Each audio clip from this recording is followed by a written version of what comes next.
It's no secret that the California housing bubble has popped with hardships spread wide. Real estate expert Robert Kiyosaki predicted all of this would happen back in 2005, but most people didn't listen. It's the biggest financial bubble in the history of the world. So I have the benefit of traveling the entire world. All markets go up, all markets come down. So the market will come back. But right now it's going to be a sled ride down. It might be down for a long time, simply because it's going to take more of a down payment because nobody trusts anybody anymore. And the next big sacred cow is your home is an asset. See, in 1997, I wrote in Rich Dad, Poor Dad, your house is not an asset. And at that point, every realtor stopped sending me Christmas cards. Because your home is not your asset. Your home is actually your bank's asset if you could read a financial statement. So, Kenny, you own lots of real estate. Yes. Is your home an asset? No, not my personal residence. A lot of people are in trouble today. Yeah. It doesn't produce any revenue. Right. You know, I pay the bank every month. It's the bank's asset. Yeah, and what everybody's to tell me, my house has appreciated in value. Again, that's capital gains versus cash flow. And what the people are finding out now that the real estate market has crashed, and this is all over the world, the value of their home has been sucked out. And so now somehow people are upside down because they're really finding out it's a liability because they still have to pay the bank on that mortgage. You know, so let's say they bought a house for $200,000, they still owe $180,000, but the house is only worth $100,000 now. And they're now finding out that your house is not an asset, it's a liability. And I'll tell you, I'm the largest originator of FHA and VA loans in the entire country out of everybody. I rent. What does that tell you? But as an accountant, is a house an asset? Oh, no, you know, the bank considers it, you know, they'll say it's an asset, and the financial planners will say it's an asset, but the reality is it's not an asset unless it's putting money in your pocket.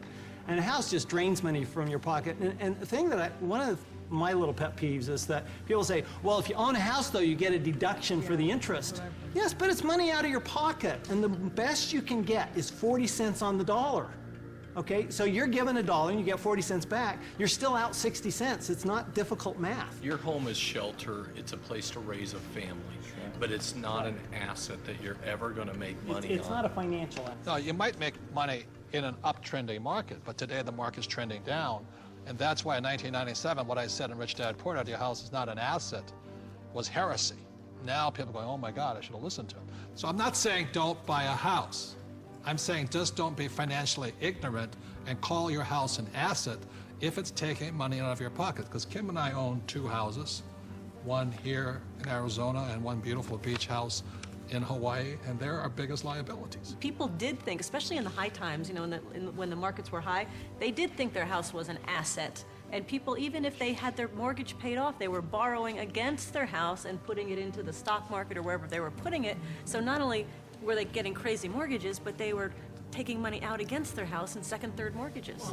And they were doing it for things like vacations and Boats. and cars and other things like this. And the reality is the reason they were doing that is because they got to deduct the interest off their taxes.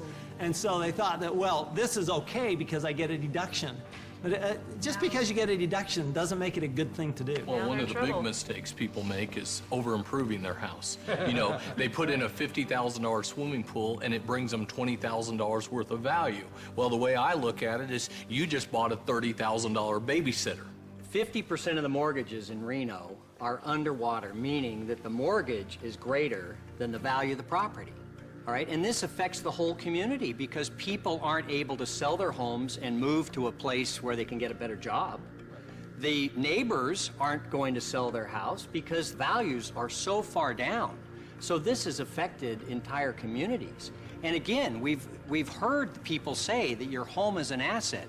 Well, we're talking here about financial education, and this is one of the biggest financial lessons that our country has had to learn, a very hard way, that your home is not an asset. This has happened before, and what's going to happen is new laws will come in, new credit will be loosened again here years from now, and the prices will come up again, and people will do it again. It's about a 20-year cycle as in anything. The point here is this is the best time to be buying real estate. If you are a first-time home buyer, this is your best time. Just don't call it an asset. You know, this is the best time to getting back in the market. And that's why it takes financial education. The reason I'm in real estate is for one reason. It's debt. is one of the easiest assets to get debt on is real estate. But if you're going to use debt, you've got to be highly financially intelligent. Otherwise, if you're not intelligent, just keep calling a house an asset. We're talking a lot about assets, and there are 4 primary asset classes. One is business. As an entrepreneur, you own a business. Number 2 is real estate, and we love rental properties that cash flow, real estate that puts money in our pocket every single month. Number 3 are paper assets, stocks, bonds, mutual funds, savings. Most E's and S's are in paper assets today. And number 4 are commodities, gold, silver, precious metals, oil and gas. For Robert and I, we're in business. We're in real estate. We own hundreds of properties in real estate. We have paper assets and we have commodities. So for us, when we talk about diversification, we're in all 4 asset classes.